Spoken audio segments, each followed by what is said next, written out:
Hello friends, ఇవాళ మనం అరటికాయ నిమ్మకాయ పెట్టిన కూర ఎలా వండాలో నేర్చుకుందామా. ఇది ఓల్డ్ రెసిపీ అయినా ఎప్పుడూ కూడా చాలా టేస్ట్గా ఉంటుందండి. దానికి అరటికాయ ముక్కలు, నిమ్మరసము, తాలింపు, కరివేపాకు, ఎండుమిరపకాయలు, పచ్చిమిరపకాయ ముక్కలు. స్టవ్ వెలిగించి మూకుడు పెట్టి ఒక 3-4 చెంచాల ఆయిల్ పోసుకోవాలండి. దీనికి పెద్ద ఎక్కువ నూనె పట్టదు. సిమ్లో పెట్టి మీడియం సైజులో పెట్టుకుని స్టవ్ నూనె వేడెక్కిన తర్వాత దీనికి శనగపప్పు, మినపప్పు, ఆవాలు పోపు వేయించుకోవాలి. పోపు దోరగా వేగాలండి, లేకపోతే బాగుండదు. చక్కగా అది కరకరలాడుతూ పంట కింద పడుతుంటే కూర వెరీ టేస్టీగా ఉంటుందండి. కూర ఓల్డ్ రెసిపీ అయినా ఏ కాలంలోనూ కూడా చాలా రుచిగా ఉంటుంది. నిమ్మరసం వేయడంతో పుల్లపుల్లగా చక్కగా ఉంటుందండి. పోపు మొత్తం దోరగా వేగిన తర్వాత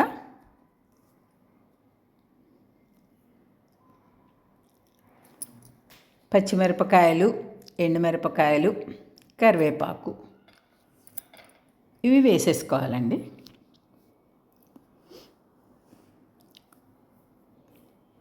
మొత్తం అవి కలిసి మొత్తం పోపు అంతా బాగా వేగాలి. చక్కగా కరివేపాకు వడలాలి కొంచెం. మిరపకాయలు, పోపు ఎంత బాగా వేగితే కూర అంత టేస్ట్గా ఉంటుందండి. పచ్చి పచ్చిగా తీసేస్తే బాగుండదు. తర్వాత అరటికాయ ముక్కలు వేసుకోవాలి. ఇవి కొంచెం పెద్దగా కూడా తరుక్కోవచ్చు. దాని తర్వాత ఎనుపుకోవాలి. అందుకని చిన్నగానే తరిగేసుకున్నాం అనుకోండి, పెద్దగా ఎనుపుకోనే అవసరం ఉండదు. ఈ రెండు కలిపి మొత్తం కూరకి పోపు, ఈ పచ్చిమిరపకాయలు, ఎండుమిరపకాయలు ఇవన్నీ కూడా బాగా పట్టేలాగా పైనుంచి కిందకి బాగా కలుపుకోవాలి. తర్వాత పసుపు, సాల్టు, మనం తినగలిగినంత సాల్ట్ 1 చెంచా సుమారుగా పడుతుంది. సాల్ట్ వేసుకుని ఒకసారి ఇలా కలియబెట్టేసుకుని మూత పెట్టేసుకుంటే మగ్గుతుంది కూర మొత్తం.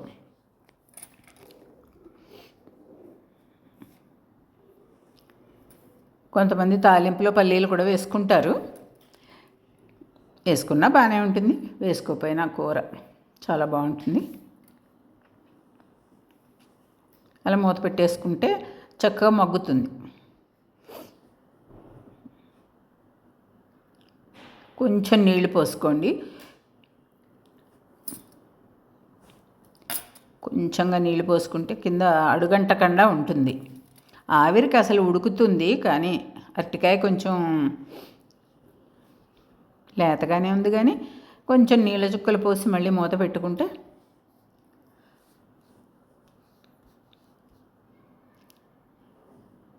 ఇలా కొంచెం ఎనిపేసుకుంటే కూర కదండి, వేపుడైతే అక్కర్లేదు, కానీ కూర కొంచెం దగ్గర పడాలి మొత్తం.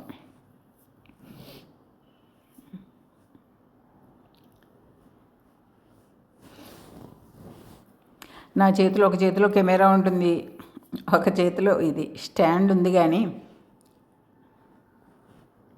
ఇలా ఫోటో తీస్తూ కెమెరా అడ్జస్ట్ చేసుకుంటూ ఇలా ఉడకాలండి కూర.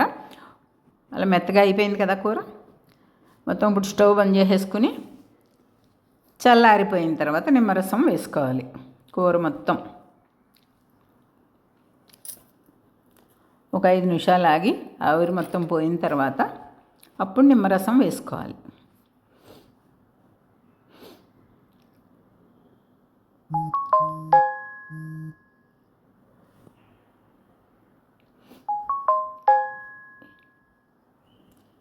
ఇంకా చల్లారిపోయింది కూర.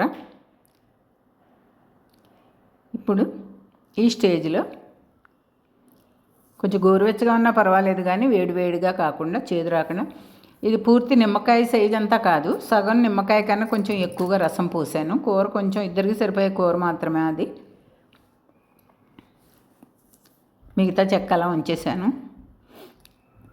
ఒక కాయలో 3/4 వేసుకుంటే సరిపోతుందండి నిమ్మరసం. మరీ ఎక్కువ వేసుకున్న పులుపు ఎక్కువైపోతుంది.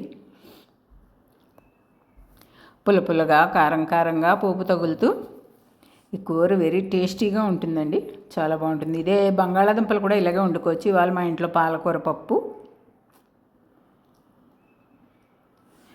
మెంతి మజ్జిగ తాలింపు ఏదైనా అనుకోండి, అదొకటి చేశానండి. కూర చేశాను, అన్నం అవుతుంది. నా వీడియో మీకు నచ్చితే లైక్ చేయండి, షేర్ చేయండి, సబ్స్క్రైబ్ చేసుకోండి. Thank you.